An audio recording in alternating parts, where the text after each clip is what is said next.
It's Tuesday, June 16th, and the time for your Barbados Today Morning News Update. The Deputy General Secretary of the Barbados Workers Union says industrial action is on the cards against construction company Preconco and other companies for what he says is the unilateral slashing of wages.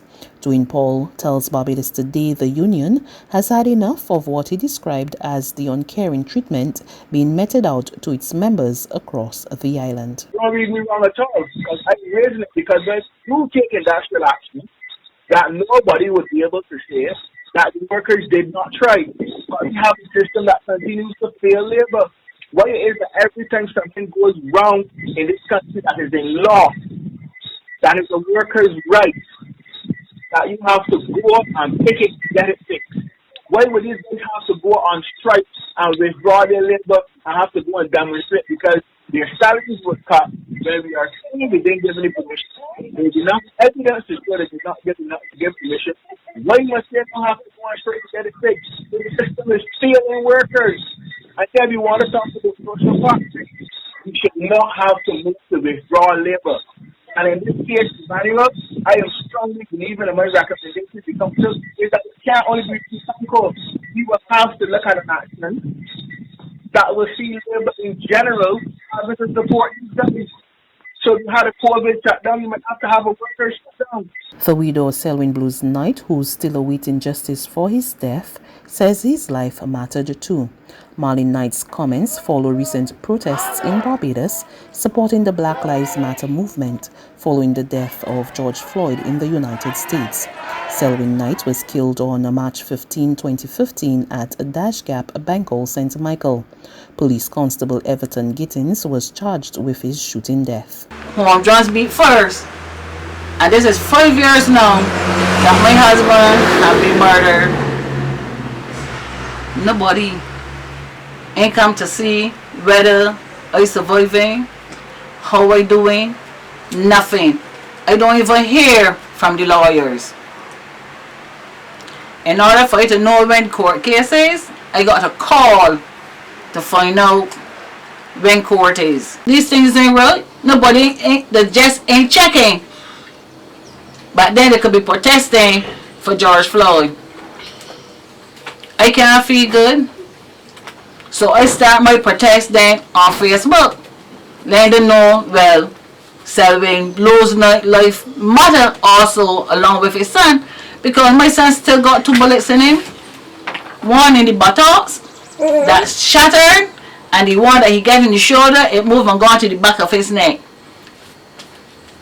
I can't sleep comfortable. Many nights I go get up and go and check to make sure that my child still living, because I don't know what to expect. And I ain't getting the satisfaction, I ain't getting the justice. Residents of a St. Michael community fear they could face tragedy if authorities do not repair a damaged well in the area soon. They say the well's covering is leaning dangerously, and despite repeated efforts to have it fixed, nothing has been done. With several children living in the Pinders Avenue, Collodion Road, St. Michael community, residents are concerned that the stone blocks could collapse at any time and possibly injure one of them.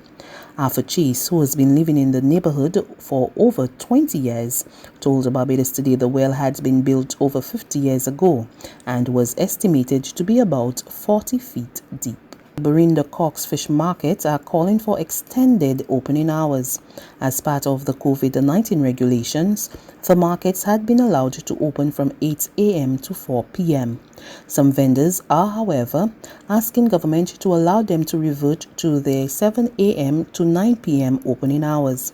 Fish vendor Lucid Clark tells Barbados Today, with the Monday to Thursday curfew no longer in effect, there was no reason why the market could not be open later. Another vendor, who asked to remain anonymous, said longer hours would lead to more customers and increased sales. The Caribbean Broadcasting Corporation's first ever Chief Executive Officer has promised that the state-owned entity will do better as it moves to a more efficient operation. Sanker Price made the declaration as he took up his post yesterday at the Pine St. Michael radio and television station. He received warm greetings from members of the management team led by Sherwood McCaskey, who has been acting general manager. In his first public statement as CEO, Price pointed out that in his opinion, many Barbadians still cared about CBC and his mission would be to make a positive difference. There's regional and international news after this short break.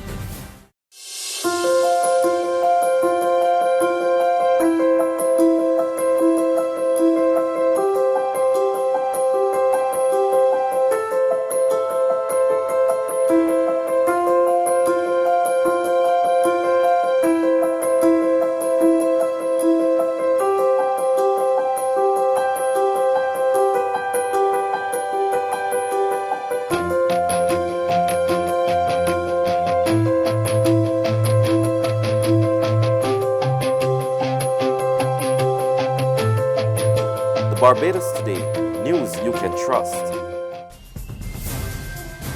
To news from the region, Jamaica's borders officially reopened yesterday after a 2-month closure due to the COVID-19 pandemic. We get more in this report from Television Jamaica. Tourism Minister Ed Bartlett is expressing optimism that the requisite infrastructure is in place to deal with the return of tourists to the island. The protocols, contained in an 88-page document, targets all segments of the industry including accommodation, attractions, water sports, craft shops, shopping, cruise ports, airports, transport, restaurants and bars. Speaking following a tour of the Sangster International Airport on Sunday, Mr. Bartlett said he was positive that the measures implemented will help to keep the rate of COVID-19 down in the country. The elements of sanitization and the infrastructure required to enable that have also been installed and in place. Technology has been implemented for photographic capture as well as temperature capture. The Ministry of Health has worked overtime, triple time, to try to ensure that all the key touch points to ensure that we have the layer of health security that is required to protect the destination and the visitor alike are in place. JHTA President Omar Robinson says his association is pleased with the improvements at the airport. And finally, countries must remain alert to the possible resurgence of COVID-19 cases. So warned the World Health Organization following reports of a new cluster of cases in Beijing. It took more than 2 months for the first 100,000 cases to be reported. For the past 2 weeks, more than 100,000 new cases have been reported almost every single day. Almost 75% of recent cases come from 10 countries, mostly in the Americas and South Asia. However, we also see increasing numbers of cases in Africa, Eastern Europe, Central Asia, and the Middle East.